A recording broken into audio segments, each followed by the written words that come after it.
friends, hello and welcome back. Hope everyone's having a lovely day. So today, we're gonna try to do our best to share with you guys how to make stubs, have plenty of stubs, plenty of spending money, making stubs, working the market, and MLB The Show 24.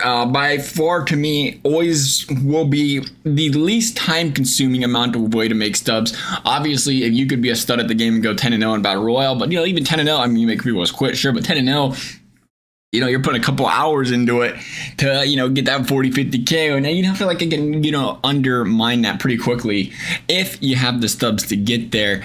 And as always, just the way I've personally done it, somebody that does not, if you watch the video since the beginning of the year, made it pretty clear was not going to spend a dollar. Wasn't spending a dollar on stubs this year. We are not a competitive player. That's not something to brag about, but, I'll show you. I'll show you to give you some love. Well, we're an all-star. I think we're 5-1 all year online. So, again, multiple ways you can, earn stuff. But as somebody that just a casual player, somebody that's not good at the game, just trying to breed some hope into those that may be in the same boat as me. Or maybe somebody that plays the game a lot and you're just like, oh, these rewards ain't it. Where can I get some stubs from? Give some tips and advice in that regard. And now we have plenty of videos regarding the market, how to work it and making stubs, but I think there's more of a mental, there's an emotional relationship to the marketplace as well, and your stub balance and everything. We're going to kind of talk more about here today. Just give some of our tips here. Number one is, we'll just talk about it real quickly because I don't know, it kind of sprung on me. I wasn't going to do it. I wasn't going to do the live series collection. Didn't really have any interest in it. I'll be honest, now I look back, I don't even know why we did it. It was just like, I gotta have it, I never seen it, but the way I like to play this game, I like having cards that other people don't have. I think that's the thing with the 99s that bother, I'm not a big fan of, is like, when you have a lot of it, it just doesn't feel the same. When it's a rarity, it's hard to get. I have the motivation to get it. So, a couple weeks back, I was like, what, let's try to do the live series thing. Let's get the babe. And, so far, he's been a good pitcher. He's a stud hitter, just, you can't hit with him a lot. But anyway, I go back to this because I say, we could have completed it 2 weeks ago. I would have had no stubs left. I would have had like 10, 15K, maybe 20, maybe 30, 40K. And it's like, all right, that's great.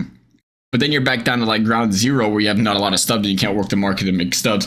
And, tip number one is, you got to be patient. You got to be patient and be okay with just, and this is going to, we'll rewind here in a second, but it's just kind of the first thing that came because I was looking at the team. You have to be patient. Don't let stubs burn a hole in your pocket. When you have 50K, you have 100K. You really want to always have that, that should be your bare minimum. If you get to that point, obviously, is having 50 to 100K because you need stubs to make stubs. The more you have, for what I've learned, we're sitting on 300K right now. What I've learned is anywhere from like 200 to 300K is a really good range because, you can spend 100, 150 on, bids, buys, sells, whatever. Then you have 50K, 75K laying around, or, maybe some stuff is not being bought that you can pull it back out. And then when stuff goes on sale, it's cheap. You still have that 100K laying around. Like yesterday, the marketplace dropped. And it dropped a lot with when the new stuff came out. If you watched a video a couple days ago, we said sell everything on like Tuesday or something because we didn't know what they was going to come out with the new affinities. And what they came out with was something we kind of predicted and say, hey, we might see some show classics. We might see some, what was the other one? Season Awards, Spring Breakout. What was the other one? Oh, Pipeline players. We might see some Pipeline packs. And that's what they pumped out. And now we're seeing, all these players that were worth a little bit more, 20, 25K. Now they're worth 8. Probably going to keep going down because they're in the affinities and so many people pull them packs. So it's good to have the stubs laying around. And, if, a couple things. One, you don't want to get caught like this where you could just snap of a finger, hide your stubs out the door. So, always being mindful of stuff like that. We'll dive into that here in a second. But stuff like that. And then other stuff, being mindful, like stuff like that crashes. And it scares people away from stuff that shouldn't be crashing. I think what was it? Was it the live series was an example? Ronald King is 62K, 71. He'll probably bounce back up a little bit, but he was an 82K player. Now all of a sudden, bang, they went down. The Shohei was down to like 120 yesterday as well, if I ain't mistaken, for a little bit. Again, 156 now. Stuff like that that'll drop just out of fear because everything else is dropping. Those are the kind of things you want to buy. And the more time you put into it, the more you understand, the more investing you have into it. A-comp players absolutely tanked in value as well. They said they just kind of tanked the tank. That's crazy. They was expensive there for a while, but there's stuff out there that doesn't go down forever, but it goes down temporarily. So some of the hyper cards are like that. Some of the standouts, not so much. We don't really mess with the standouts. When do we get Hall of Fame cards? Oh, it's like Rick. Oh, okay. I didn't even. Is that new? Because I don't remember that. What else? Captain's cards, they might crash for a little bit. 30K. They're looking pretty good right now. They're not looking good because they're still in this pack. But stuff like this will crash. People will get scared. But if they're not in packs, typically stuff like this will rebound because there's just not a lot and they're not in packs. Nonetheless, going back, that's kind of tip number one is try to have. And again, not trying to get ahead of myself, I like to have this idea where I have, 100K, 150K to work the market. And there's, always the chance to kind of go liquid, go 150, 200K per day in case there's a crash, in case there's a flash sale. Because on days there's a crash, there's a flash sale. I'm just some, we'll go over the orders. This is just yesterday. We didn't even place a lot, right? But look at this stuff. Nolan Gorman, 9K. Nolan Gorman, 8K, 8K. Pete Alonso, 8K. Gorman, 9K. Shane Bieber, 17K. He's, not as cheap as, some of these other ones. Patrick Bailey, 9K. And here's today. Alonso, 22, gone. Bailey, 24, gone. And we triple order coins. Right? You got to be aware. You have to have the stub balance to do that. And that's how quickly you can get these coins flipped over. And that's why it's so important to just be okay with having some coins laying around and being prepared for crashes. It's kind of like, it's almost like a real life investing, right? You gotta have cash on the sidelines just in case there's a crash. And you quickly see that stub balance go right back up. So that's a good thing there. But, we'll start from the beginning. I don't want to get ahead of ourselves, be okay with, investing small, getting started, because everybody starts somewhere. I started there as well, right? Because I said they didn't spend a dime on a game. So there's a couple of things, right? I mean, you can always look at sponsorships, always, 1,000, 1589. It takes a little bit longer to get them, but it's something to kind of dip your toes in the water. 1,000, 1998. There's 600, 700 stubs in each one. If you can sell 3 or 4 of those a day, 22, 2,300 stubs a day, 22 or 3K stubs a day, you can make in profit. You do that 7 days a week, that's 20K all of a sudden. And that's just if that's all you do, right? Again, you're going to get with the time you put into it. The more time you put into it at the beginning, the more you're going to make. Once you get to a higher coin balance, stub balance, it really gets a lot easier where you don't have to put as much time into it because you can work with higher value items. But at the beginning, it is a grind. It's definitely a grind. But, be okay with doing stuff like that. And understand, again, it's a long run game, 20K there, 25K, maybe more. And then all of a sudden you have 25K. Now you can all of a sudden you can afford to buy 2 10K players that sell for 13K. Now all of a sudden, instead of making 500, you have to wait on these for a while, you can quickly flip, 2 players for 3K in 5 minutes. And, 2 players, 3K, 5 minutes, do that for 20 minutes. That's what, 12K? Now all of a sudden, instead of a couple K a day, 12K in 5 minutes, 12K in 10 minutes, times that by 7. Now all of a sudden you're close to 80K a week you're making in stubs. So it can be, grueling and taxing sometimes. But I think, that's tip number one. You got to start at the bottom. You also have to be okay with losing stubs. We'll see if we have an example here. I mean, Acuna, I just wanted the stubs because how cheap everything was. He's still 70K now. I think he could have went up more. We ended up making like a 3K profit on him, so it wasn't terrible. Acuna, these are bad examples because they're all slam dunk home runs right here. Just because of the time of the day it was.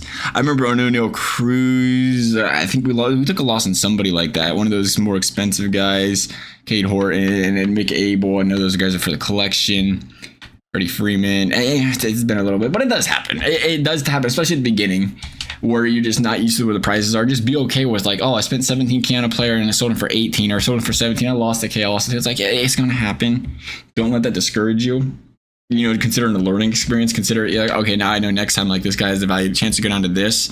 Don't get caught holding on to cards too long. I think that's a big thing as well, especially when you're starting out the slow stub balance. Like, again, the reason I like to have stubs, another thing I have them laying around, because not only do we flip them, but we like to hold on to some cards as well, because we sold some of these guys. But, we bought the Lourdes Gurriel. I think he's going for 20K right now. I think he goes back up to 23, 24. So it's like, yeah, we could sell him right now 20K, make the 6K profit. But, we got the stubs laying around, so it's okay. We don't have to hurry up and sell them. And you got a couple more of those, instead of some for 20, some for 23, 24, it's an extra 6, 7K. So it's always good to be patient once you understand things. Players' prices. But at the beginning, again, I would say flip them as quick as possible. Flip them as quick as possible. Get the coins as quick as possible, because you want to get that coin balance up. Once your coin balance is up higher, it's like, all right, we can wait a little bit, be patient. But at the beginning, until you get the feel of things, I very strongly recommend just trying to quickly flip them, because otherwise you can, again, it's easy to get discouraged when the prices quickly go down and go down and go down at the beginning. As far as packs are concerned, again, don't throw your players into sets. Don't throw your players in anything that's going to call. Don't exchange them. Don't throw them into sets. Everything you get, because we get a lot of packs in this game. Are they good? Not really, but you do get every base pack. I don't really want to open one. Say every base pack though, you can get 300-400 stubs out of it. So, you can rack up 20, 30, 40 base packs playing this game all day. And again, you can quickly, if you string it out, it takes time, it's tedious. You can get that stub balance up quickly that way as well. So it is important to be willing to just string that stuff out. Don't quick sell it, because just stuff is as basic as a bronze player probably goes for 86 stubs. You quick sell for 25, but you just cost yourself really what? 30%. You sold it for 30%. You got 30% out of the 100% you should have gotten for it. And again, you sell 100 of them. That's 860 stubs compared to 250. You do that a lot with a lot of players. It all adds up, especially at the beginning. Again, you want to get lazy once you have a couple 100K. Yeah, go ahead and get lazy. But that's a big thing for me there. Touching on what was on earlier, check the pack store every day. Check it every day, preferably at 3 o'clock. If you can follow, obviously if you're working at school, it's hard to do. But check it as soon as you can. Follow what's going on Twitter. If there's a new event, a big event dropping on Fridays. Like again, on Fridays, I like to not hold anything. There's no value or benefit to holding on to things on Fridays. Typically, if a new program is being released or a new event, like this next one's season awards lightning player, roster upgrades, downgrades, free diamond player pack. The free diamond player pack makes me nervous if it's tradable.